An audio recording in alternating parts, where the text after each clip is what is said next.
Seems we're just in time. I know they've spent the last hour. They arrived around 6:30 or so. They've been setting up for the past hour or so. And I guess they're going to be filming a little bit outside today.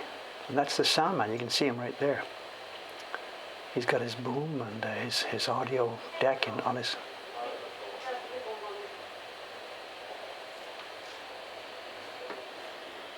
So who knows what we'll see. Also this morning I positioned the camera so that we can catch the alley. There seemed to be a lot of interest in this in the stream yesterday, last stream.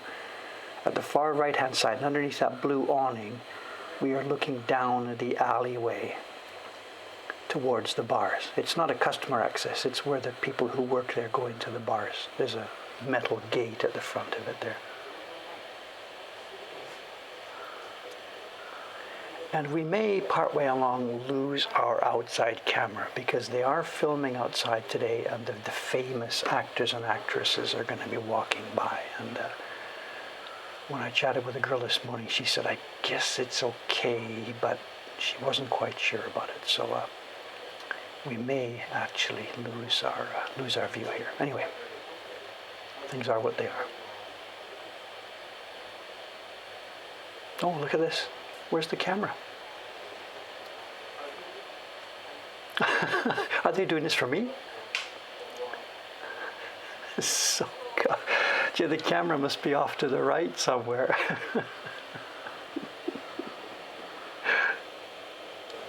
I see. So the actors must be coming into the scene from the left, and they're going to go down the alley. So I guess we're not going to see them. I don't know.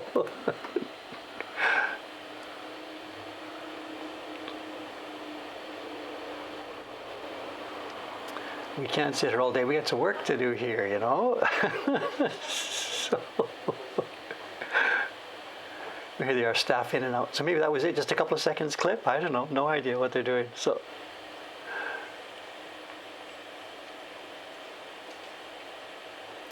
let's leave it there.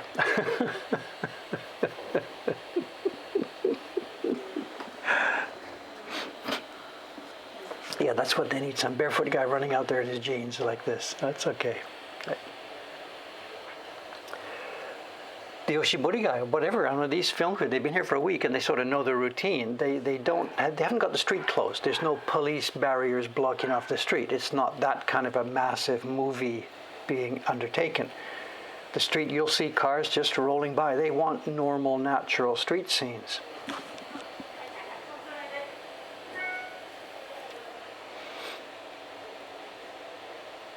So if the truck does come by, they will probably just, whatever, they'll wave him off or something, no idea. And most of the crew here is in black. It's interesting. Anybody who's anywhere near the actual cameras and mics and stuff is in black clothing completely. The staff behind the scenes, the people running to get tea and all that kind of stuff, they're in casual, whatever clothes. But all the active camera type people are in black.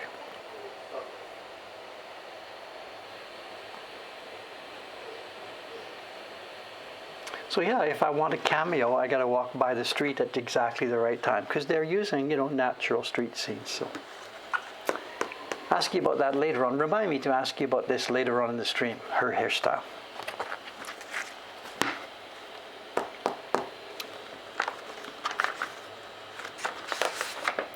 Okay, hands up, all who recognize what this is.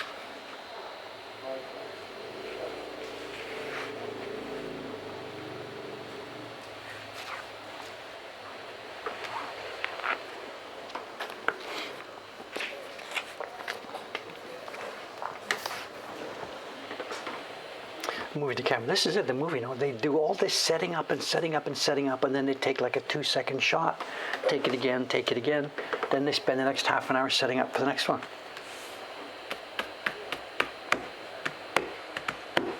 John Becker's got it. Veins for leaves. Yes, veins for the leaves. The block set came back from Kawasaki-san. Not yesterday, 2 days ago. The block set came back. This is the set of blocks for the 11th print in this year's subscription series. And if you remember, when we sent her the tracing, we had it like this. it was really difficult to get the lines of the veins drawn onto the main tracing. We couldn't just output it from Photoshop. So what we've done is, now that the key blocks are carved, now that the color blocks are carved, and she's done 2 leaf blocks for me. This is what I asked her to do. There's 2 blocks that have different parts of green on the print, but they've both got the main body of the leaves. And one of them is going to be light green and one's going to be dark green. And I don't quite remember which was which. If I get it wrong here, we're in trouble. So one of these I have to carve out and leave. The veins are darker, so this is the darker block because that's got the other leaves as well. I don't remember. Just a minute, I got to go back.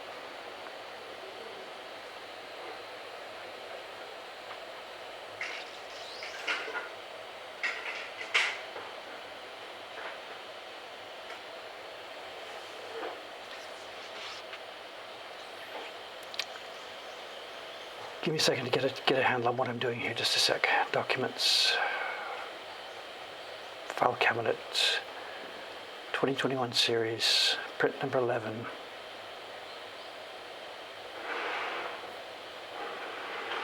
Excuse me just a minute.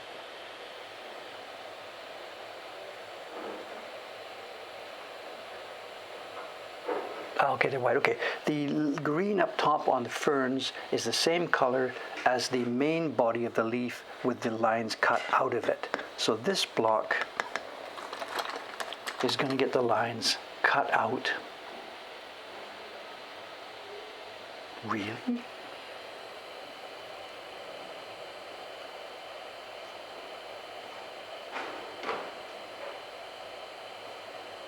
Oh, it doesn't matter, I see, because they're both going to get printed with the same green. Just one will be positive and one will be negative. Okay, let's do that then.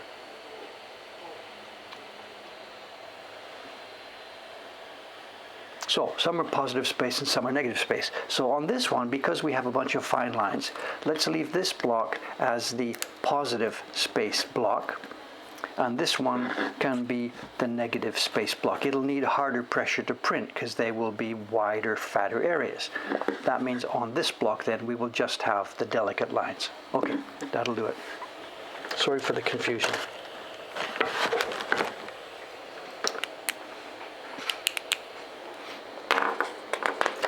And we have multiple copies of this. We've done our tracing, and I printed it yesterday.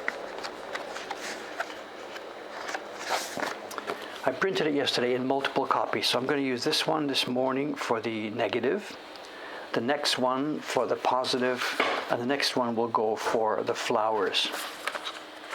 Oh yeah, something else we did too. Another top secret program.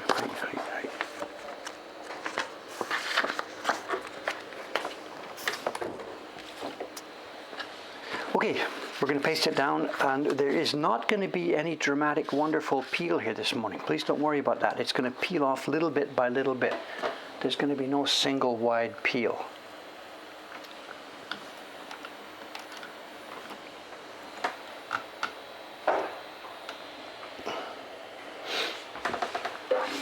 What's going on outside is they're making a movie,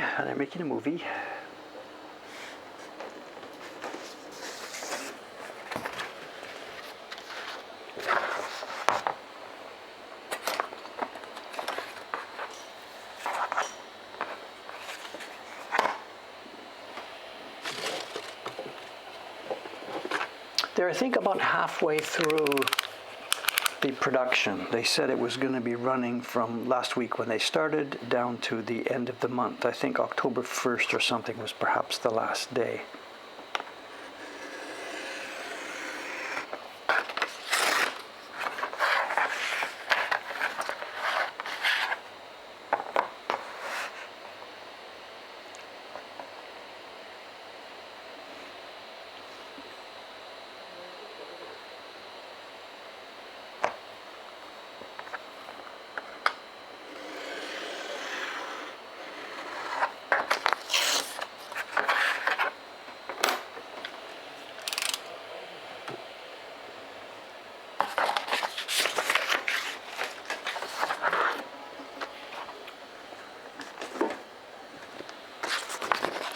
So let's see if we've got our registration. It should be. This is all done from the same master copy. So let's see if it looks like it's going to line up.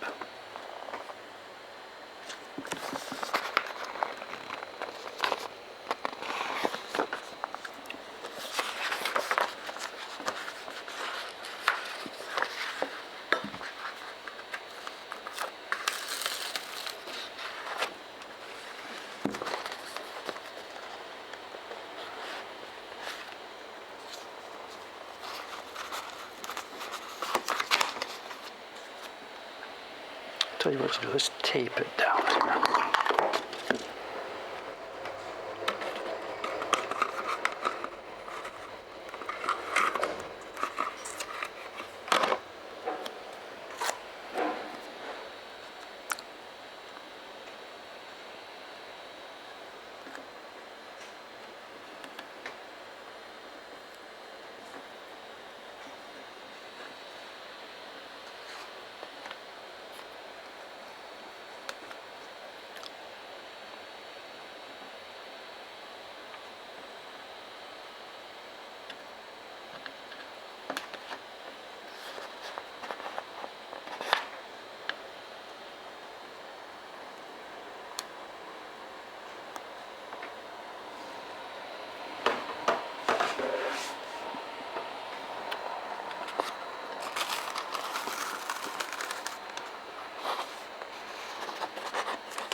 No, it's not on. What have I done here?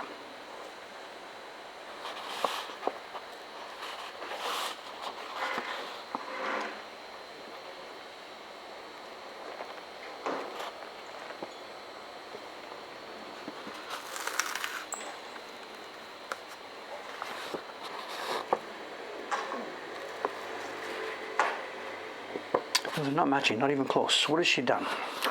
Think, think, think. What has she done? Not even close.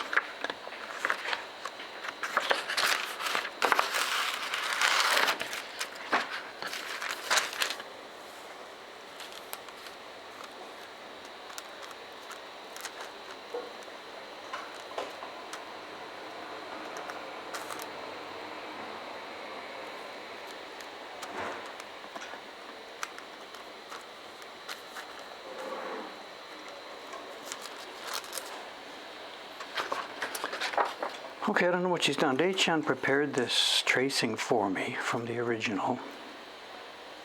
But as you can see, she's obviously got it not lined up properly with the registration marks.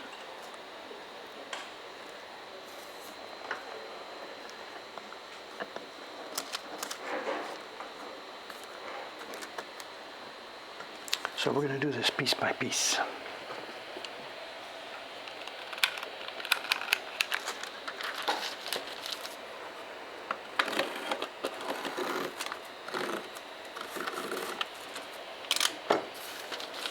I have no idea what she's done. She traced these things separately from the original, and I think maybe what she's done then, she's done it at an earlier part of the process.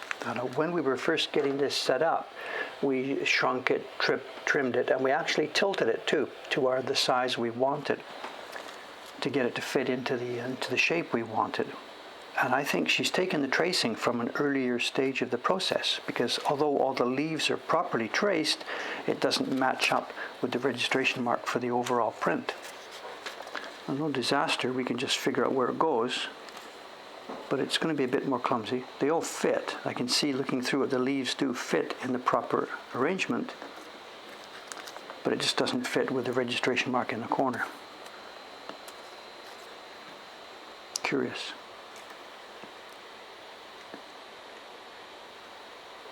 And I'm going to need some tape. Excuse me a minute while I go and get some tape.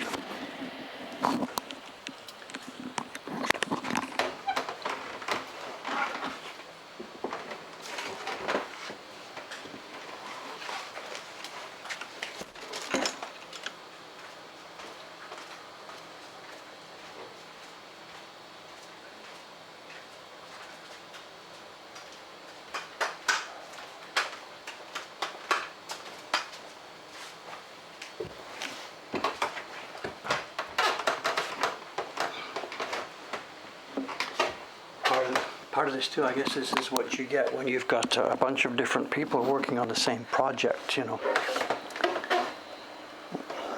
Not quite enough communication, so interesting. Hey. Okay, excuse me a minute while I get this ready.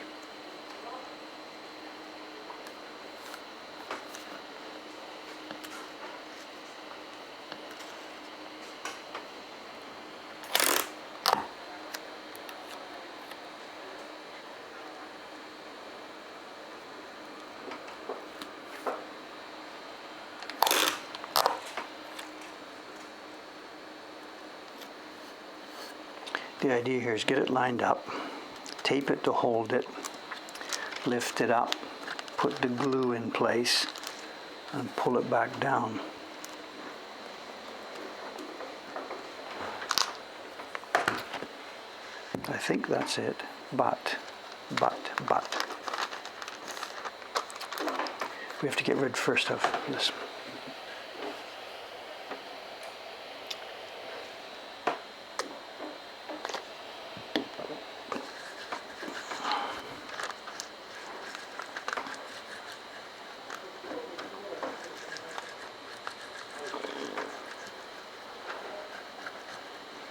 She also, when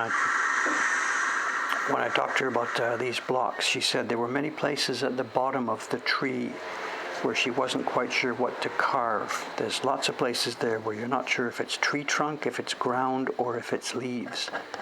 So in those cases where she couldn't quite figure it out, she did the same thing we always do. She left it on both blocks. So there might be places here that look like they're leaves, but they're not. They're supposed to be the ground.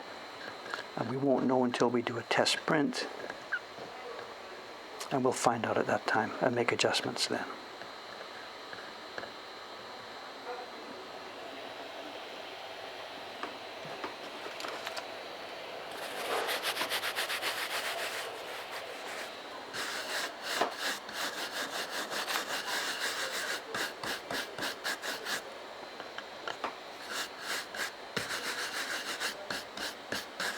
It's my washing brush. There's no pigment. It's a brush from Kintaro, the famous brush maker, long dead. And it seems like a waste to use it for this, but for some reason this is a brush that I could never get to work properly. It's just got a particularly funny combination of hair stiffness, and we can never get it to spread pigment. So no problem. It's got a second life. It's coming to life as my cleanup brush. It just sits here next to my bench. Never gets touched with color.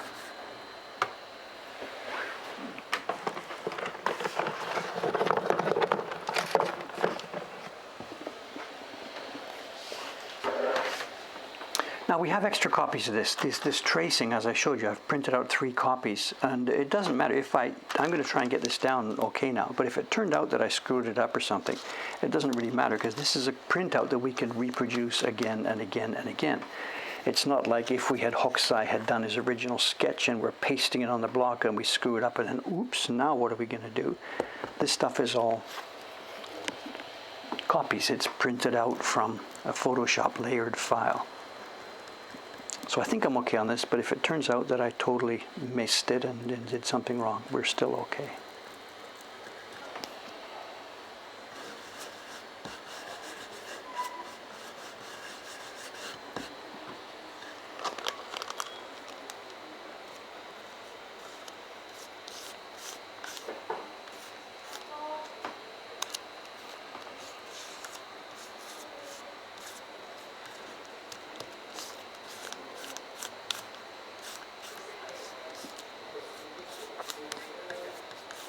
I see, so she did a different part of the image. Interesting. Look at this. You see what's going on. So she's actually done a part of the pattern that was inside the print, and she's missed some of the leaves on the outside. So I will either have to make it up or we'll have to do this again. Interesting.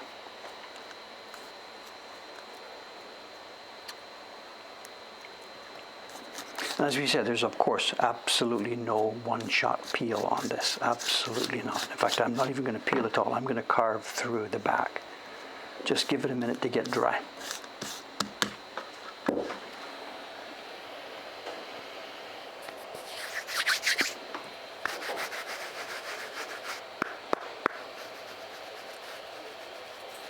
The crew outside is just mucking around again. They set up stuff and work for an hour, then they shoot something for a few seconds.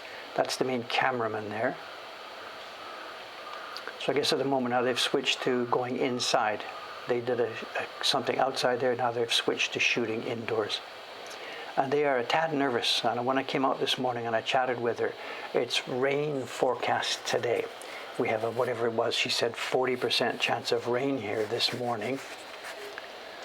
So I guess these guys are ready for it, and the film crews must know what they're doing, but I don't know what's going to happen. Maybe there's going to be blue sheets pulled out or umbrellas coming up or something. I don't know.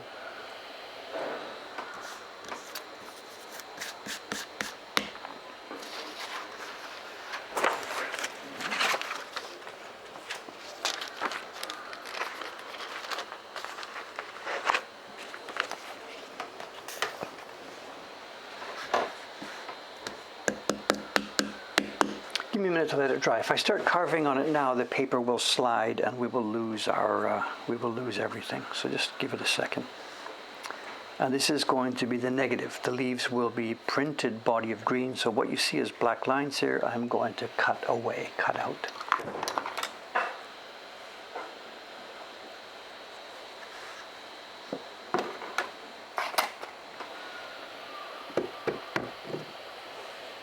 Oh, I haven't changed the wallpaper. That's right. It's September. Is it officially September 25th? It's autumn, I guess. Okay.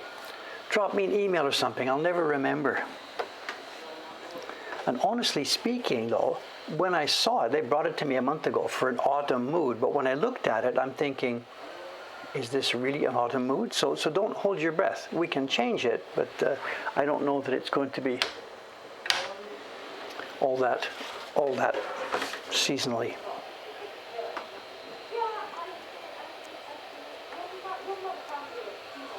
It's the elderly lady who owns the building along with a friend of hers.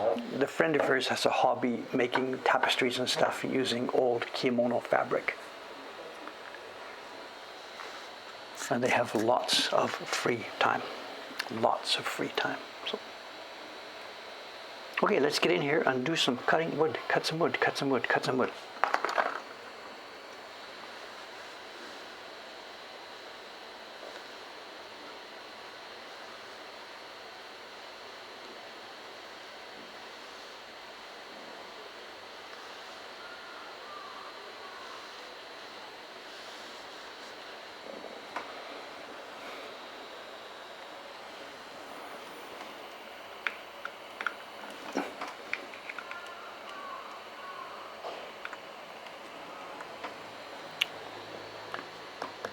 It's still wet, just a minute. It's still wet.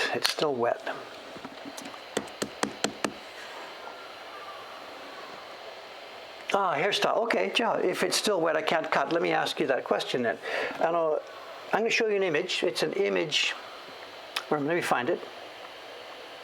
Okay, let's change the subject. Before I start carving, let's change the topic just for a minute here. I'm going to show you an image of something we are planning for an upcoming print. Now, this is not the 8 Cats series. That's nothing to do with this. The 8 Cats series is new designs by people riffing on certain old themes with cats. There is a cat here, but it's not the 8 Cats series.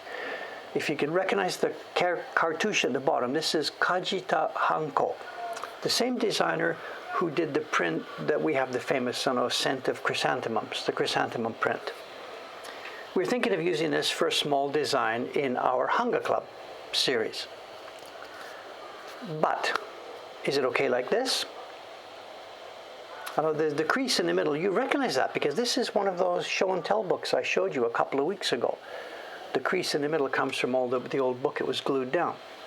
I like the design, I like the mood, I like the feeling, I like the colors, but in Photoshop yesterday, I tried this.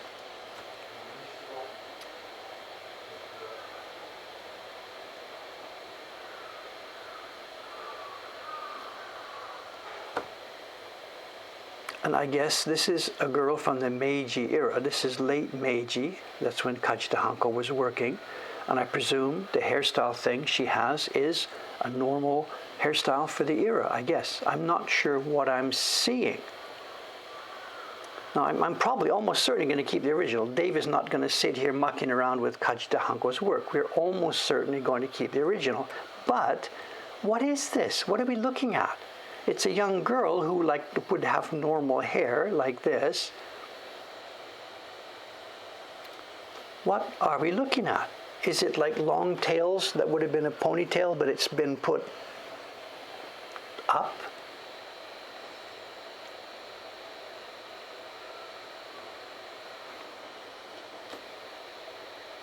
She looks so nice, normal, and yet now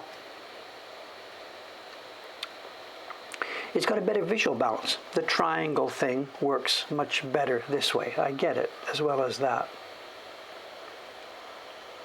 A tall bun wrap, yeah, okay. Everybody's giving me, just of course, leave it. I says I'm almost certainly not going to edit his work to that extent. But really, I can't help but feel this looks quite simple and clean and attractive. And I think if I had showed you this one first,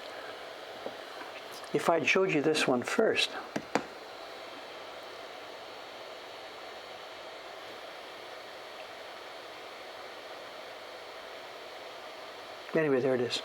So it's gone to Kawasaki-san. I sent it to her last night. As I told you, Kawasaki-san returned these blocks, the ones I'm going to work on today. She returned these blocks, and I needed to send her another block because I'm not ready for the first print in next year's series. She should normally right now be starting the carving work on the first print in next year's series, but I am not yet ready with that. I'm going to do the first one. She'll be doing the second or third one. Anyway, okay, let's get some work done. It's okay, I think it's okay.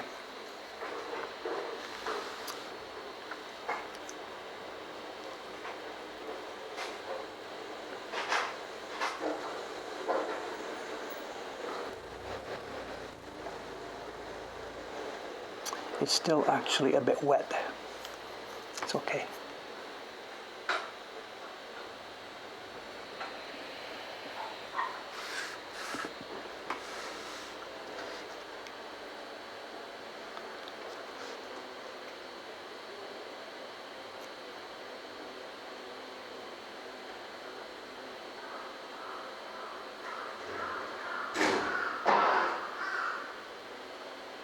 Was that the Oshibori-san? He just drove further down the street, kind of. It's okay, he can park anywhere, it doesn't matter, of course.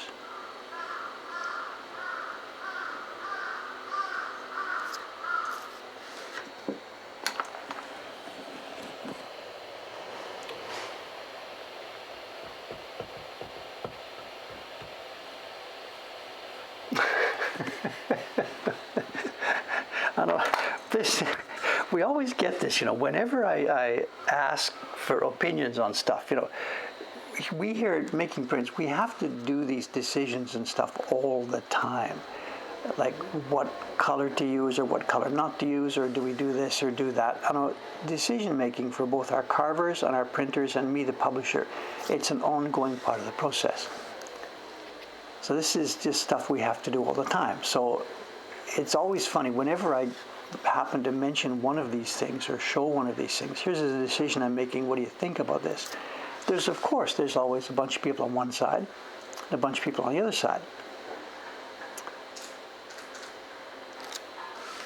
And I'm certainly not making my business decisions here or the artistic decisions based on, okay, how many hands? I just showed you this today as a whatever, to bring you inside some of the processes that we are doing here, As I said, it's pretty much set that I will do it the original way, but it's worth sharing the idea and sharing the thought.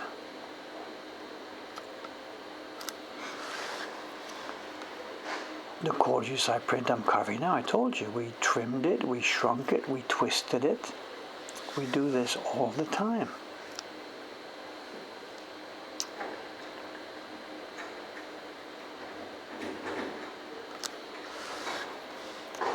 When we're making adaptations, and sometimes we do reproductions, which are clearly just the same print reproduced, the Great Wave. We try to reproduce that in extreme, excruciating detail. A print like this Koryusai one, is not that kind of reproduction.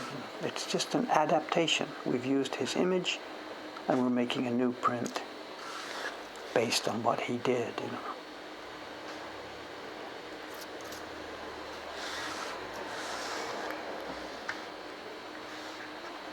A lot of the other companies, I know Adachi for example, they don't and can't do this. Their approach to this is different. Adachi will make reproductions, or in some cases modern works with people, but they would never do adaptations. Japanese companies or Japanese people wouldn't feel comfortable with this, you know. Dave here has no problem with it whatsoever, and most of our fans and viewers are okay with it. But this is very much not a Japanese thing to do. Maybe if I said something like, if it was in the music world, whatever, suppose the Yomiuri Symphony Orchestra had a concert and they did an adaptation of a Beethoven symphony. That wouldn't fly, probably wouldn't fly in most places in the world. I know there are pop musicians who will make a disco version of Beethoven in the disco era, that kind of stuff. We understand that. But a real symphony orchestra wouldn't do an adaptation. They would just do the real thing. And the art, printmaking world, whatever, is sort of that end of it. A place like Adachi would never do what we do here and make these adaptations.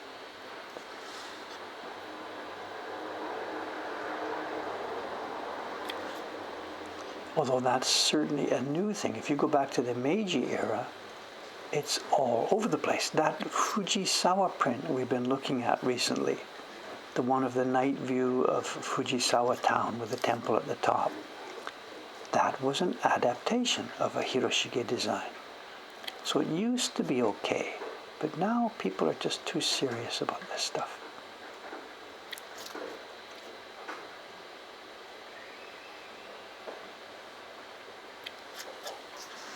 So you get the idea. The leaf shape is there. She carved first the leaf shape, and now we've cut some veins inside it.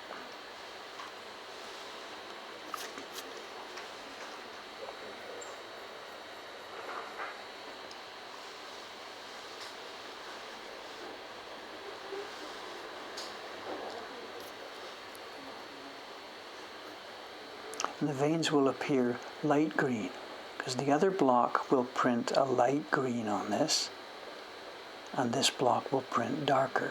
Actually, they're probably going to be the same green, just printed twice. So.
Are they filming outside again? No, this is not TV. This is a movie. They're making a movie. I don't know the title of it yet.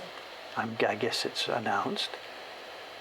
It's the same movie company that makes the famous Kamen Riders movies, for what it's worth. She mentioned that the other day. I don't know.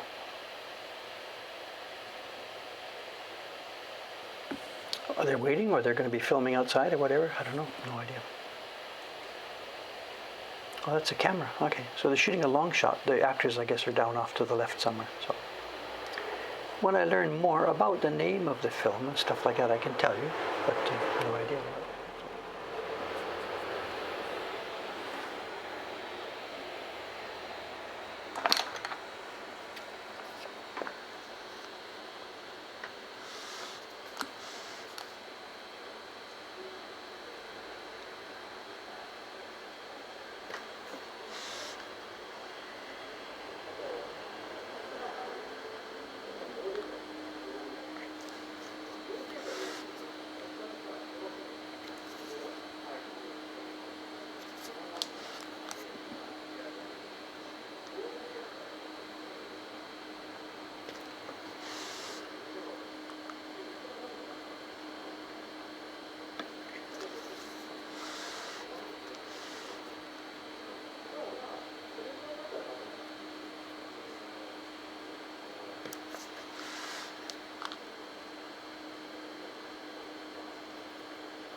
The wood's still a bit soft. I know this is soft wood. It's not like a key block, and it absorbed that water right in, you know.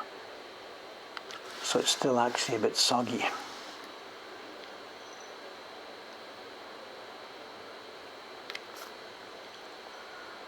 It's okay. It's easier to carve.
Not the most exciting carving in the world, but whatever, it's got to be done. Part of the picture.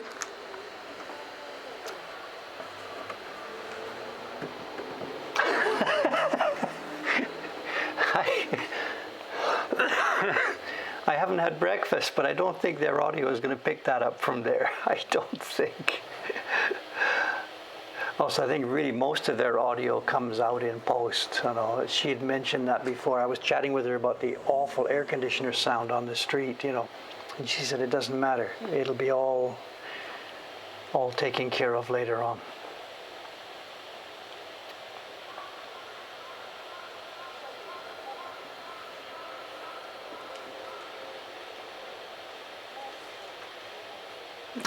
I'll read it later, whatever. I can't see it all here, so.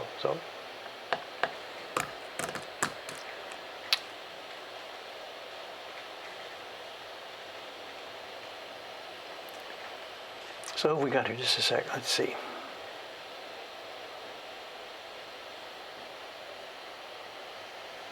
So the girl in the, I guess that's one of the actresses, I guess. Oh yeah, and to her left, I think that's the star guy who is acting. He is acting as he's pretending to be the owner of the antique shop. He's the guy there stretching his legs. This is the main couple that is acting in this movie. I don't know their names, I'm sorry. So he is the owner, the presumed owner of this antique shop, and she, I guess, is somebody else. So. Young people here, very young.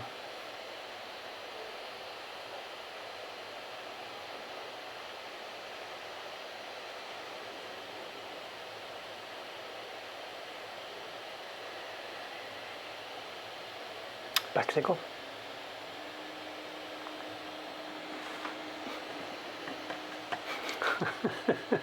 They're in costume. They're in Taisho era, and the thing is, the movie it's going to be set in current Tokyo. It's not a movie that's set in the Taisho era, but these people are wearing Taisho era, clothing because that's the antique shop. The antique shop in real life. The guy, Inamoto-san, he lives and breathes in Taisho period. He wears Taisho clothes, and he and his wife together. They have their little old Taisho era bicycle. They park outside. So this guy is playing him. The actor that you saw there is playing in the real life guy. So it's one of those movies that's based on a real life situation, but they've made up their story to go along with it. So.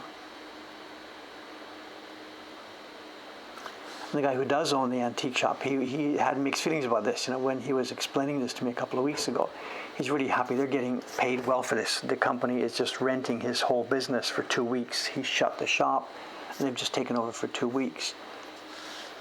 But he feels a bit funny that somebody else is playing him.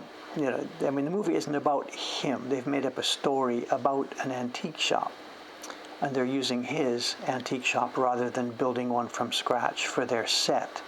I guess it made more sense to do this. To build a real thing would have cost, I guess, much, much more than just to pay him to rent his, So he's sitting here every day watching this and watching the guy who is dressed like him in his shop, pretending to be him, and yet the story is something completely, completely made up.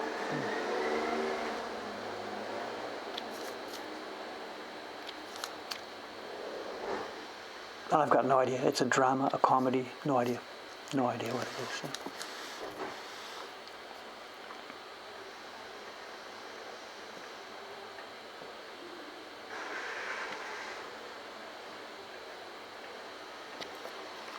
She did say, the lady who was, she's either producer or director, I don't know her function. She's the one who is running this show. She's got a master clipboard and she's telling everybody what to do and where to go.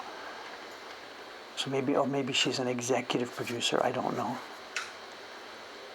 And she did say that when it's finished, they are going to target overseas film festivals with it. And she mentioned going to Cannes, the film festival. So I don't know. This company is a major production company here in Japan. So maybe you can actually see this movie next year.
seeing these guys do this, it reminds us, of course, making stuff like this is very much one of those hurry up and wait deals.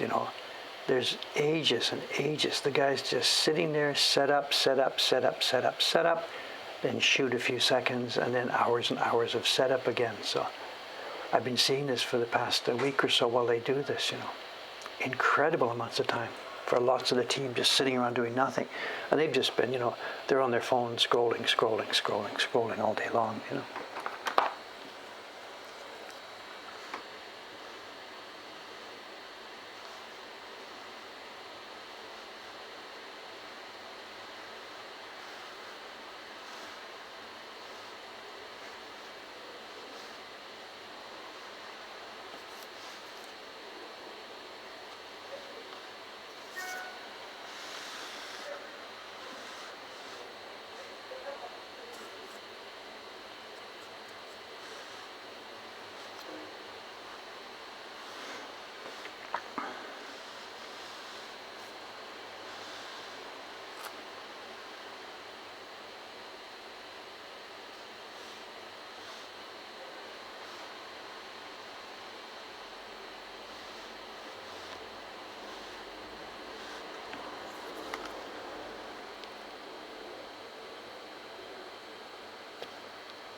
visible, is it?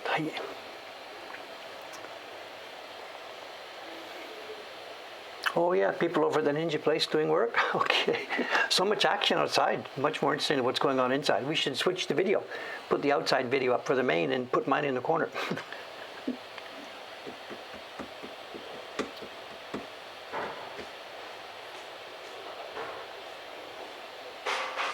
Can we see? I don't know, to bring you up, people who didn't know what's going on. Over in the across the street there, to the left of the alley, the new shop that's going in there is the Ninja Experience shop. And another group of young people there, they're doing their construction work. And they had said they were going to be open on October the 1st. And I don't know, I haven't been inside, so I don't know how much they've got going on or whatever. But so much action outside today. Once the Ninja Experience is up and running, clearly they're going to be doing a lot of the stuff outside. There's no room in that building. We saw yesterday they have the palanquin, the cargo outside. I don't know what time they're going to be starting their shop each day. Our stream starts at 8, runs to 9:30. If their shop opens at 9, maybe we'll be able to see what's going on over there. Who knows?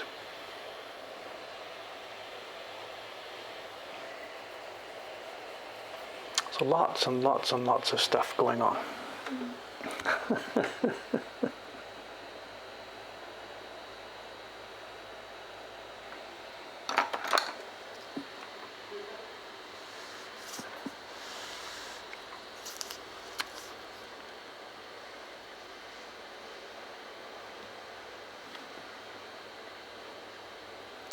This street, actually, these days, this is one of Asakusa's quieter streets these days, you know. Over on the Nakamise and Shin Nakamise, and over on Denpo Indori, there's construction all over the place. You know, many companies are in trouble because of the pandemic and have closed. I don't have a handle on what percentage of it is or something, but it's something large. Just by me walking around town and looking, it's something like out of the normal street shops, easily a quarter of them. Easily a quarter of them. I was going to say a third, that might be too much. Easily a quarter of them have gone in the past year and a half. But they don't stay closed for long. What happens is somebody else jumps in there and says, okay, we can do this, we can do this.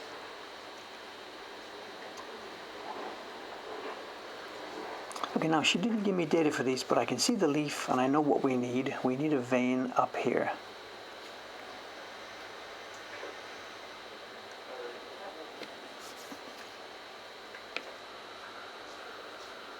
So there are new ventures and new shops and new activities all over the place here. Anybody who hasn't been to Asakusa in a couple of years, next time you get back here, next year, whenever it is, I'm going to say you won't recognize the place, that's not true, but there's so many different activities here now.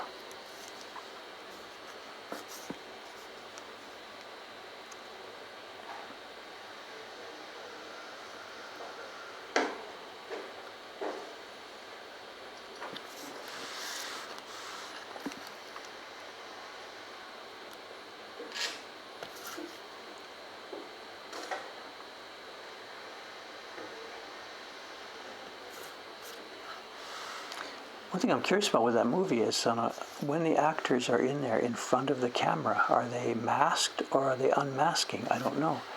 Out here in the real world, all the crew is masked and the actors and actresses have masks on while they're out here chatting with everybody else. But in front of the camera, are they taking them off, or is it supposed to be a video that's in real time in Tokyo in 2021? You know? I don't know. They were also taking temperatures when the crew was gathering this morning. One of the boss ladies, she had a clipboard and she had a temperature gun, and she went round everybody in the crew taking their temperature and writing it down in her little clipboard book there.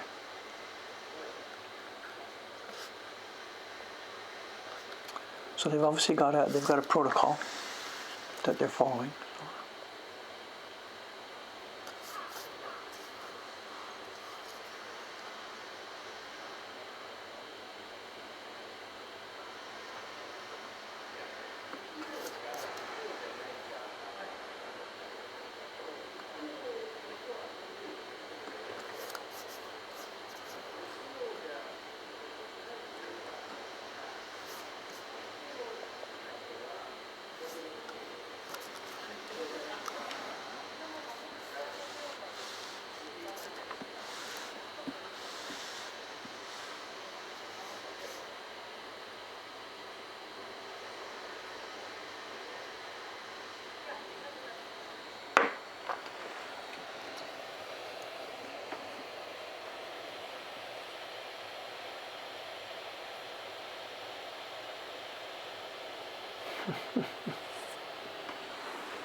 Should we put it up again for a minute? Can we see what they're doing?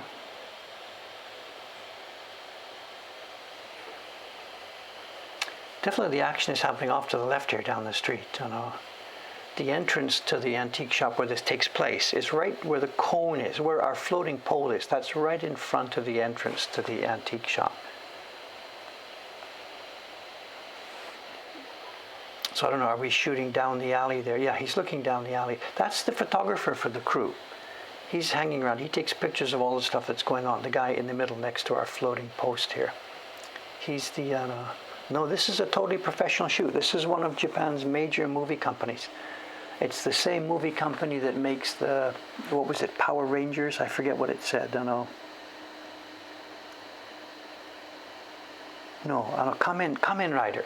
It's the same company that has a subdivision that makes the Kamen Rider movies. So it's a major company, major organization.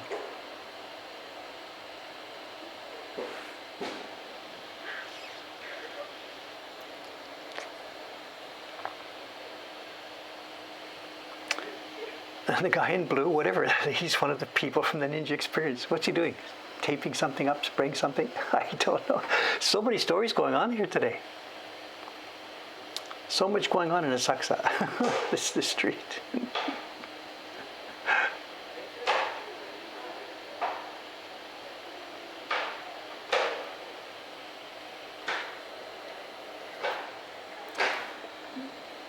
They could be, somebody on the crew could be watching the stream when we talked about this last week, or was it 2 weeks ago when they first started?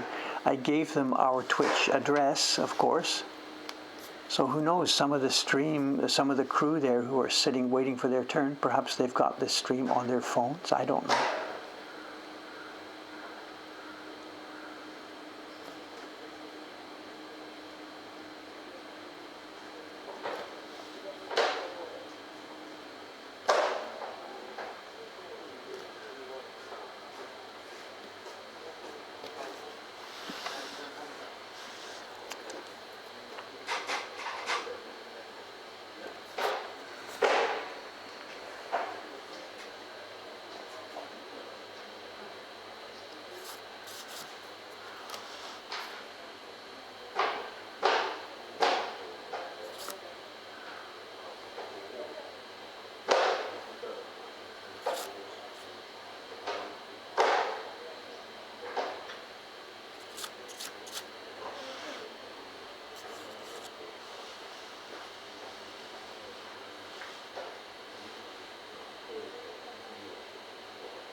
Who's on by? It's our Oshibori guy, so he just moved on down the street somewhere. Oh, show and tell. Hi, okay. 9:06 already. I haven't got anything done yet this morning. God. Okay. Let's get this one more leaf finished here.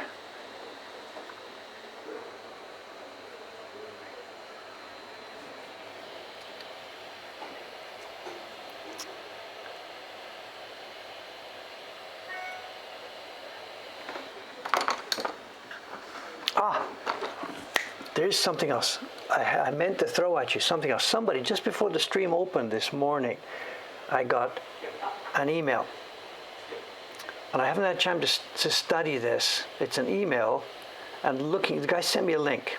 Are you on the stream today? Maybe this is somebody whose first name starts with G, with a hyphenated last name. He sent me this email sometime this morning, about a half an hour before the stream start. And I haven't followed the link yet, but I can see by the writing on the link here that this looks like something interesting. So this link came in from a fan friend collector this morning. And I'm not sure if this is a thing, or if this is true, or if this is happening, or if it's not happening. I have no idea. But there's the link. You can follow it if you like. And I'm not promoting this, whatever. I'm just passing on something that somebody passed to me this morning. And like, really? Really?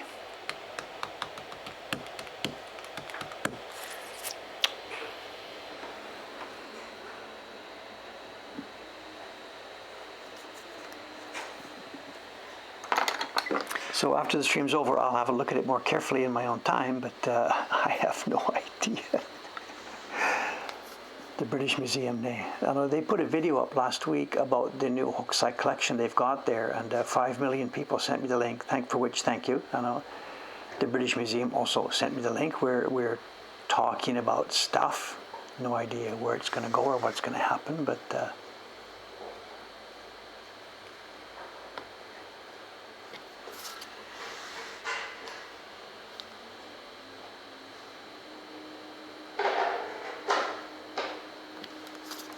they have definitely come alive with the Hokusai thing. I think they have finally realized, as I've realized over the past few years, that when you have a Hokusai item in your offerings, people are interested. And it's in the interest of the British Museum to get more people to be involved, to watch their videos, to see what's going on.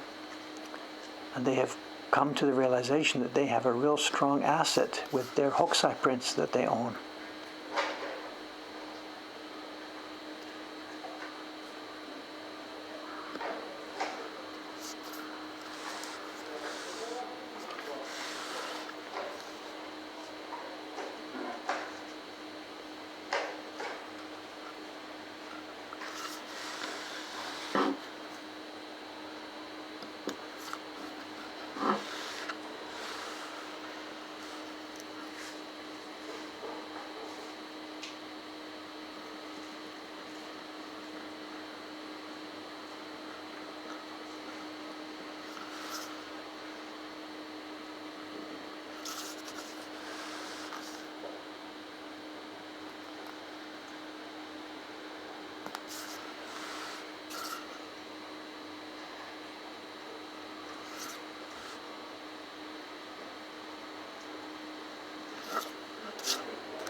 For anybody who's curious, I myself, I'm not interested in those NFT things. I don't know. For one, our whole work here, we never do anything to do with limited editions. It's antithetical to what we do, the way we make prints, the way we market our prints. We don't do limited editions of any kind. So for me to jump into an electronic version of a limited edition would make no sense.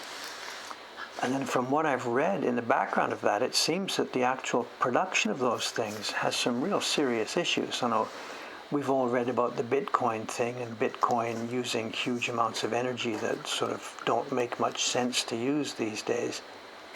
And I guess this non-fungible token thing exacerbates that. I don't know the facts. I read somewhere making each one of those tokens uses as much energy as blah, blah, blah, blah, blah, blah. I don't know the numbers, but clearly it's something else that maybe is not so well thought out. It looks like a good idea at the time you get the idea, but it turns out that it's not actually such a good idea. So I don't know. Anyway, for me, we are not going to get involved with that stuff. For both of those reasons. And we're not chasing money, and we don't want anything to do with limited editions. So it's okay. If it's a thing, it'll fly. If it isn't, it'll whatever, disappear at some point. So I don't know. For me to see that story, the British Museum is getting involved in that to me sounds a little bit of a desperate move. I guess they have funding issues. There's never enough money for an organization like that. So I guess they're always struggling for money, and maybe this is something they're going to try and do. No idea. I have no specific comment either way about that, yes or no. Okay, let's put the work aside for a minute. We've got 15 minutes left here. And as far as show and tell, what to do on the show and tell, I'm a little bit stuck. There's an embarrassment of riches, but they're not really rich riches.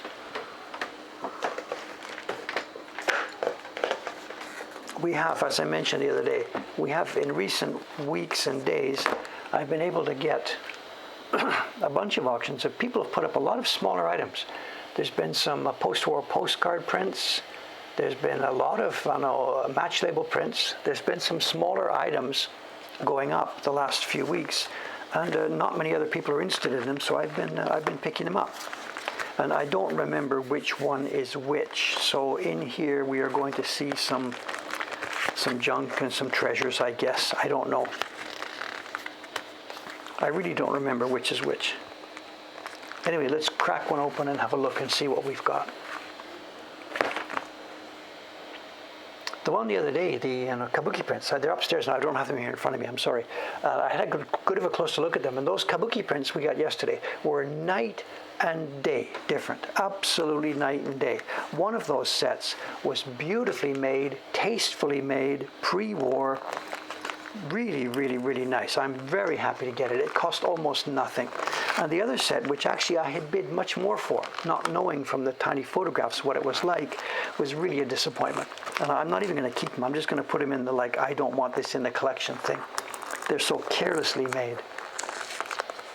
And you can't tell.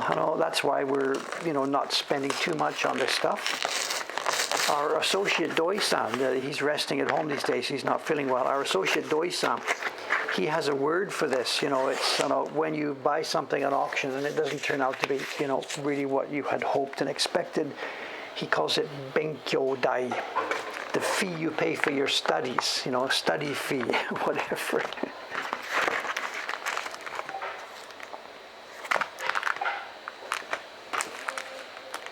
How's your Japanese?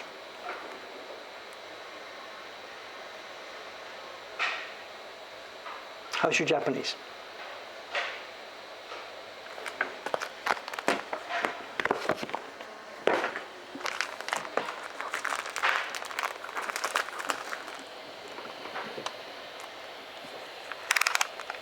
Who's got the first to get this? Vivid KP, kana? Ka, du, ta.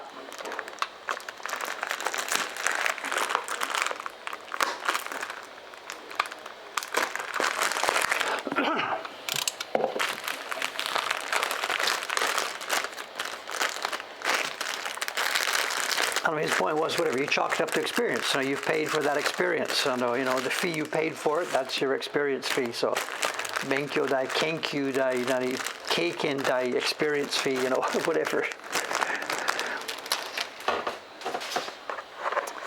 This is a fat little package. What's in here? Vivid KP got it. Karuta. It's a game, a card game. I'm not sure if card is the right word to use, but whatever, we'll see. Let's have a look as we get inside here.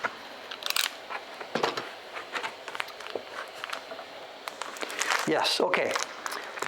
Okay. This is junk and treasures. It's both wrapped up in one. It's junk and treasures.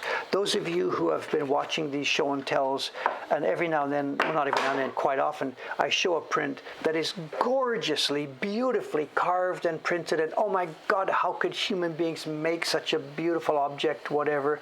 Today is not such a show and tell. Today we've gone the other way. The things we're going to look at today, these were very roughly made commercial items. The only interest for us here is the fact that these too were made with the same woodblock printmaking technique. This is from back when woodblock printmaking was not printmaking, it was the printing business. And what we have here are some cards. It's a game, as somebody has probably already mentioned. And these are pasteboard cards, and they're made with a woodblock printing technique. And they would have been made in large sheets first, and then chopped up, and glued into cards. Probably the same way that cards were made in the West. And we're looking at, this is, how old are these? These are going back there. These are going back there. Without any hesitation, these are 100 years old. Not even remotely close. These are well booting past 100 years old.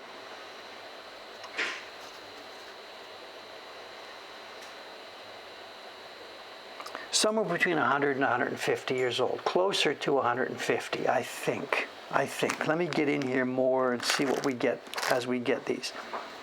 And they are, obviously what we've got here is a set of cards based on famous warrior types of the past. This is not cards as in 1 to 13, Jack, Queen, King. This is a set of cards for a matching game. And we may actually have a whole set here. There's probably going to be 24, 48, I'm not quite sure, 48.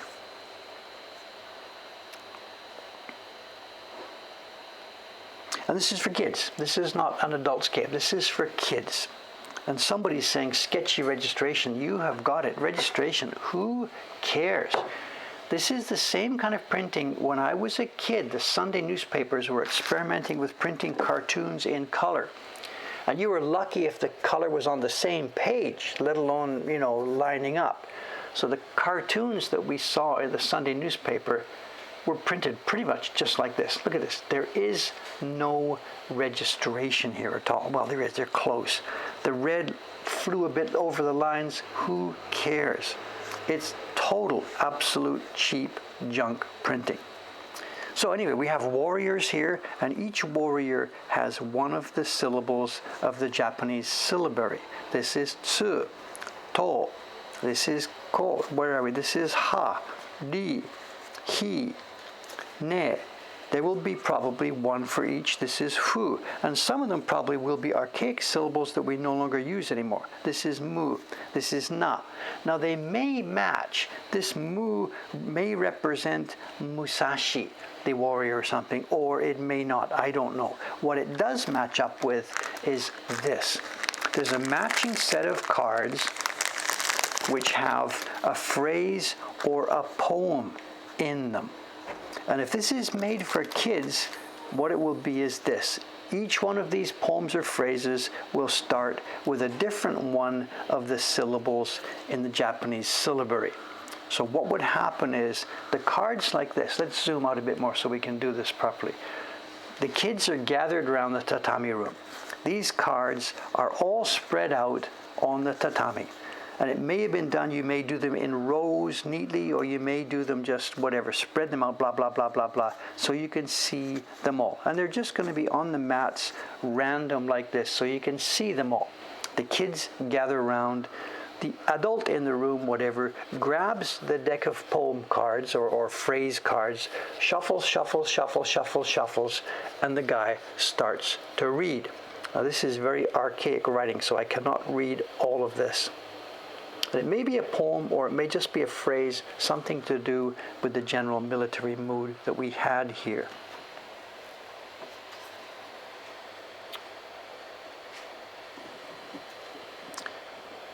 I can maybe read this one.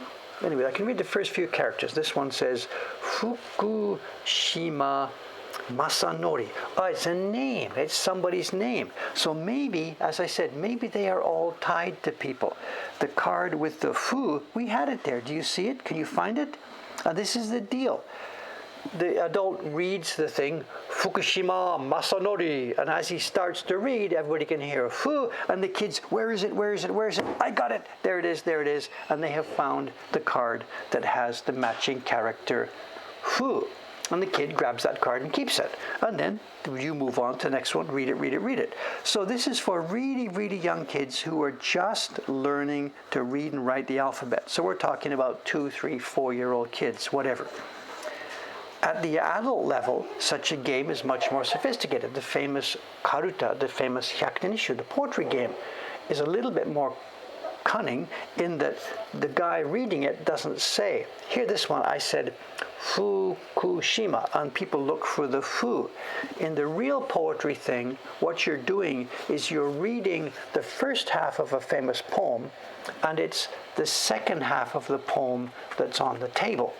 So you're not just matching fu, fu. You have to hear the first syllable of the poem, recognize the complete poem, think ahead to how the second half of it runs, and find it on the table before the other people can find it. It's great fun, but it requires that you have total memory recall of 100 old poems. When I was making the poems this time, this is back when I was younger in the late 1980s, I was making the poetry series based on the poems, and I used to go to our local community center where there was a bunch of little old ladies who practiced this every Monday afternoon or stuff. And I showed up there one day and they're like, who's this? And I explained what I'm doing, and maybe one or two of them had seen me on the TV or whatever.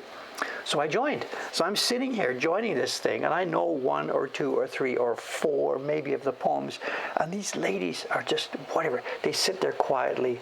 The guy starts reading Fukushima, and bang, their arms just jet out like snakes grabbing and grabbing these things. So that's what this is. It's a card game for very, very young kids who are learning to read and write. And maybe actually, and again, I don't know, these might just be people's names. Some of them look like more than names.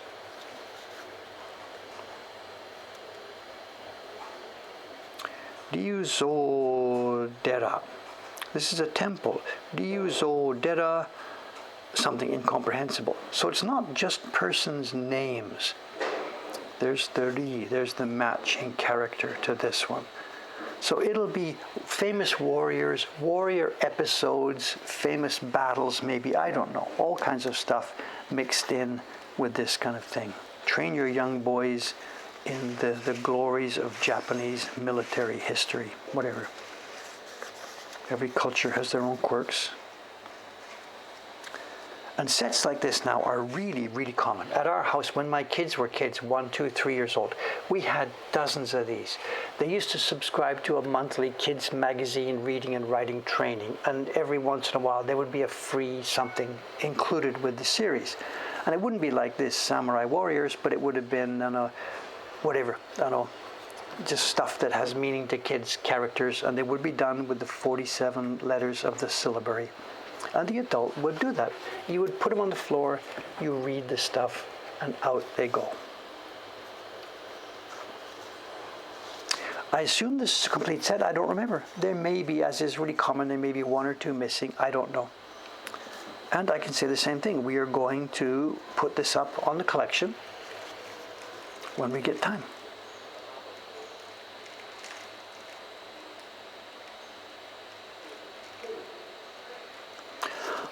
Does this one mean anything to somebody? We can read this one. It's Sakata no Kintoki. I don't know. Sakata. Sakata, is it a place name or a person's name? Sakata no Kintoki. And there must be a matching card here with the first character is Sa.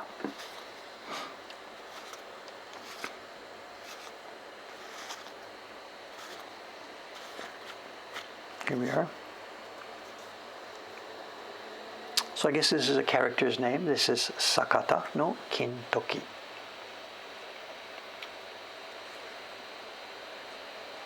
Look at the registration on this. It's so, I mean, I'm sorry, we're supposed to show beautiful, beautiful, beautiful woodblock prints, but look at this. But this is part of our collections to show how woodblock printmaking was a part of Japanese culture. And we got to take the good with the bad, or we got to take the bad with the good. But can you imagine it's your job? You're one of the printers who are making these things. You've got them in big sheets. Remember, you're not printing little things like this. You're printing a big sheet that's maybe got all of the things on one sheet. And the block is old and it's warped, and you try and register it at one end and it doesn't register at the other end. So maybe actually this set, of course, would have been printed all on one at the same time. And this guy is registered and this guy is not. And it's because the block would have been warped or stretched or split. And there's no way the printer could get everything lined up. So he's got to choose some of the stuff that's on the part of the block. This one is reasonably lined up well, but over way at the far side of the block, this is misregistered. And what would be a cool game actually here for a printer is if we laid all these out on the floor, we could probably line them up based on bit by bit how far off this red circle gradually came misregistered, and we could put these in. We could sort these out into the same order that they were originally printed at, I bet you. These ones like this, where the red is far off, these are the ones that are going to be in the far away line farthest from the printer. We could actually reconstruct the shape of this block. Here's one that's perfectly registered almost. This would be down by the registration marks, in the corner by the registration marks. The ones that are totally misregistered would have been at the far side of the block, well away from the registration mark. You could really dig through this and try and figure out how they were laid out on the original block, just for fun. So that would be the game for me to use this, So was it printed by the boys? No. This is a commercial product. A printing company would have carved and made these and sold them in the markets. The family would buy them. Mom or dad would buy this thing, take them home. And they may have been sold, that's an interesting question too, I don't know. They may have been sold as a single large sheet, and you take them home and chop them up yourself, or the company who makes them chops them up. The fact that the chopping also is done so carelessly makes me think that the factory did that job. Look at this. Some of them are cut neatly, and if this were mom or dad who was doing this, they would cut them all neatly. But some of them also are chopped up, totally misregistered. But look at that, that's funny. The printing registration is good, but the chopping registration is terrible. This one, the printing registration is bad, but the chopping registration is nice. No idea. You tell me. How were these made? This is before Nintendo. Someone's asking about Nintendo. This is almost certainly before Nintendo. They were in the business of cards, but these things are really, really old. And I think this is perhaps, I don't know, but I think it's perhaps before Nintendo. Nintendo started out by making what are called the hanafuda. And these are not hanafuda, these are karuta. Best guess for the age, early Meiji, 1860s, 1870s, somewhere around there. Karuta as a concept didn't really exist back in the Edo time. There was awase, you had things that you would match left and right. But this is clearly karuta for a reader and a player. And that concept started in the Meiji time. I'm told it started with a newspaper competition. Some newspaper conceived of the game and did a competition one New Year. And that was the beginning of the concept of karuta, so I'm told. Okay, there we have it. Drop dead, gorgeous, beautiful woodblock prints. Not, but it doesn't matter. This is part of Japan's woodblock history. Also, too, they're obviously pasted on something. This is not what you would see when they're rubbing the baron. The printing paper itself would be extremely thin. Yeah, here you can see one. The printing paper itself is extremely thin. It's tissue paper type printing paper, and then it will be glued on a sheet to this funny, awful kind of cardboard. And this cardboard too looks like recycled stuff. It's some kind of pulpy cardboard made up of all different kinds of stuff. It's made from rags, pulp paper, old woodblock prints, whatever, all wrapped into some kind of a sheet, and then the print would be pasted on top of that thing. So they didn't even have real nice cardboard. This was recycled junk. Interesting. A no garbage society. No garbage collection, no garbage of any type. Okay, I'm out of here. This is Saturday. I'm be back in a couple more days, Monday. I may be still carving on these leaves, but maybe not. The printers upstairs, they want to get printing on this Saturday and Sunday. This afternoon and tomorrow, they're doing test printing. So I don't know what I'll be doing Monday. I have no idea. It's still up in the air. Once next year's series is nailed down, I will be carving the first print in next year's series. But until that time, I will be doing, as we said, miscellaneous small jobs. Okay, it's 9:30. It's been a bit of a mixed up stream here today. Whatever, stuff happens, stuff doesn't happen.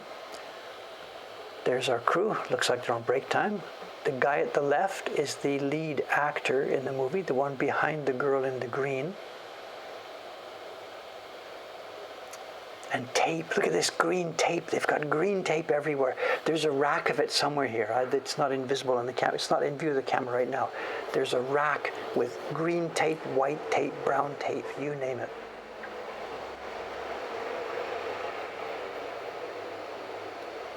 Okay, we'll leave these people be. Thanks for watching. I'll see you again in a couple more days. Enjoy your Friday evening, gang. Thanks for joining us for a time. Bye for now. See you next time.